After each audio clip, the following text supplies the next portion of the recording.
ذریت میں اولاد بھی آتی ہے، اولاد کی اولاد بھی آتی ہے، اولاد کی اولاد کی اولاد بھی آتی ہے. میری ذریت کو بھی نماز قائم کرنے والا بنا دیجئے.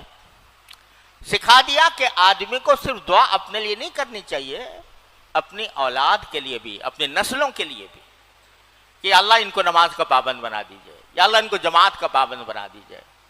یہ ہر ماں باپ کا فرض ہے کہ وہ اپنی اولاد کے حق میں یہ دعا کریں، کوشش بھی کریں کہ وہ نماز کے پابند بنے، نماز کے باجماعت کے پابند بنے، اور جو لڑکیاں ہیں وہ نماز کی پابند بنے، لیکن ان کوشش بھی کی جائے اور یہ دعا بھی کی جائے.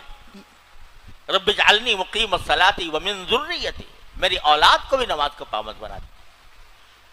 بہت سے لوگ ہیں جو پریشان ہوتے ہیں اپنی اولاد کی طرف سے کہ بھئی یہ نماز نہیں پڑھتے، یا جماعت سے نہیں پڑھتے، نماز کی طرف دھیان نہیں ہے.